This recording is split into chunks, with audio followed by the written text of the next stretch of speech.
আমরা রাজ্যের বেকার যুবক যুবতীরা যখন রাস্তায় নামছে আমরা দেখছি, তারা যখন কাজের দাবি করছে, তারা যখন নিশ্চিত একটা কর্মসংস্থানের দাবি করছে, তারা যখন বলছেন যে আপনারা বলেছিলেন বছরে 50,000 বেকারের চাকরি হবে, এই কথাগুলো নিয়ে যখন রাজ্যের শিক্ষিত অর্ধশিক্ষিত বেকার যুবক যুবতীরা রাস্তায় দাঁড়িয়ে আওয়াজ তুলছেন, আমাদের নিয়োগ করতে হবে, আমাদের কাজ দিতে হবে, আমরা বেকার, আমরা কাজ চাই, তখন রাজ্যের সরকার, রাজ্যের প্রধান দল শাসক দল বিজেপি, এই সরকার এবং বিজেপি মিলে গোটা রাজ্যটাকে নেশায় ডুবিয়ে দিয়ে বেকার যুবক যুবতীদের বিভ্রান্ত করে একটা অন্ধকার সমাজ তৈরি করার ভয়ঙ্কর ষড়যন্ত্র নিয়ে গোটা রাজ্যটাকে ধ্বংস করে দিচ্ছেন। ট্যাট পরীক্ষা বন্ধ, স্কুলে শিক্ষক নেই, ছেলেমেয়েরা পড়তে পারছে না, তাতে কার ক্ষতি হচ্ছে? গোটা রাজ্য। মেধাকে পরিকল্পিতভাবে শেষ করে দেওয়ার জন্য স্কুলে শিক্ষক নিয়োগ করছেন না, তার ফলে বেকাররা কাজ পাচ্ছেন না, চাকরি পাচ্ছেন না।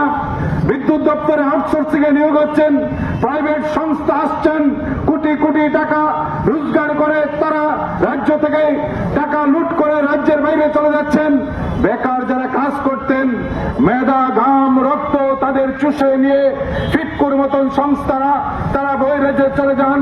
আমাদের রাজ্যের বেকাররা যারা কাজ করতো তাদের বকেয়া দিচ্ছেন না। পুলিশে ইন্টারভিউ নিয়ে রেখেছেন, নিয়োগ হচ্ছে না। ফায়ার সার্ভিস ইন্টারভিউ হয়েছে, নিয়োগ হচ্ছে না। এরকম অসংখ্য দপ্তরে এরকম ইন্টারভিউ হয়, নিয়োগ হয় না। টিপিএসসি একটা সংস্থা, কিছুদিন পর বিজ্ঞাপন দেন আর কিছুদিন পর বলেন এই বিজ্ঞাপন যা দেওয়া হয়েছিল তা আপাতত স্থগিত, ইন্টারভিউ নিতে সাহস পাচ্ছেন না টিপিএসসি। এরকম একটা পরিস্থিতির মধ্যে দাঁড়িয়ে আমরা ডিওএফআইটিএফ দাবি তুলছি, সবার কাজের নিশ্চিত গ্যারান্টি চাই। সরকারের 30,000-এর উপর শূন্যপদ, এই শূন্যপদ পূরণ করতে হবে। আউটসোর্সিং এ সরকারি দপ্তরে নিয়োগ বন্ধ করতে হবে। আর যে নিয়োগ প্রক্রিয়া চলছে এই নিয়োগ প্রক্রিয়া দ্রুত সম্পন্ন করতে হবে। এই কথাগুলো নিয়ে যখন রাজ্যের বেকার যুবক যুবতী ডিওএফটিএফ রাস্তায় নেমে, তখন আমরা দেখছি একদল গুন্ডা বাহিনী তারা চোখ রাঙায়। সরকার তাদের অভয় দেন যে আমরা সরকার আছে, পুলিশ তোমাদের ধরতে পারবে না, তোমরা গুন্ডামি করো, কেউ যেন সরকারের বিরুদ্ধে কথা বলতে না পারে।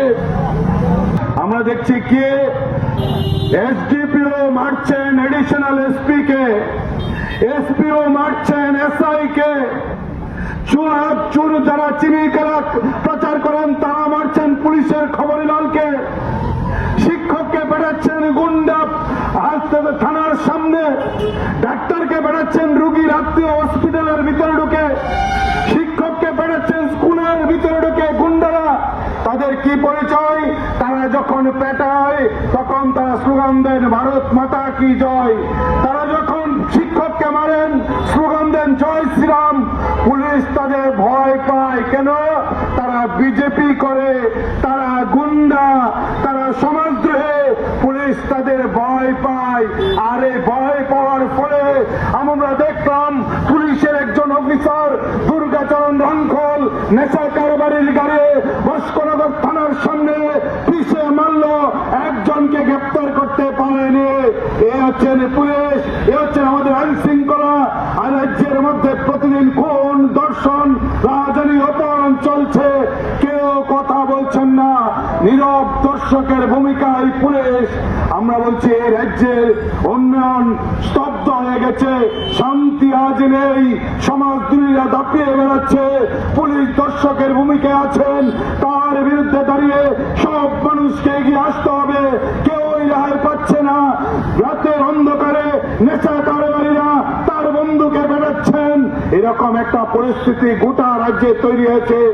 এর বিরুদ্ধে কাজের দাবিতে যার যার অধিকারের জন্য যে লড়াই বামপন্থীরা করছেন, যে লড়াইয়ের কথা বামপন্থীরা প্রতিদিন বলছেন, এই লড়াই যদি আপনি আমি সামিল না হই এই গুন্ডা আরো বাড়বে। আপনার আমার ঘরের ছেলেমেয়েরা কাজ পাবে না, স্কুলে গেলে আপনার ঘরের ছেলেমেয়েটা পড়াশোনা পাবে না, তাতে ক্ষতিটা হচ্ছেন এই রাজ্যের সাধারণ গরিব খেটে খাওয়া মানুষের। এই গরিব খেটে খাওয়া সাধারণ মানুষের যে ক্ষতি প্রতিদিন সরকার করছেন তার বিরুদ্ধে অধিকারের জন্য লড়াইটা করতে হবে।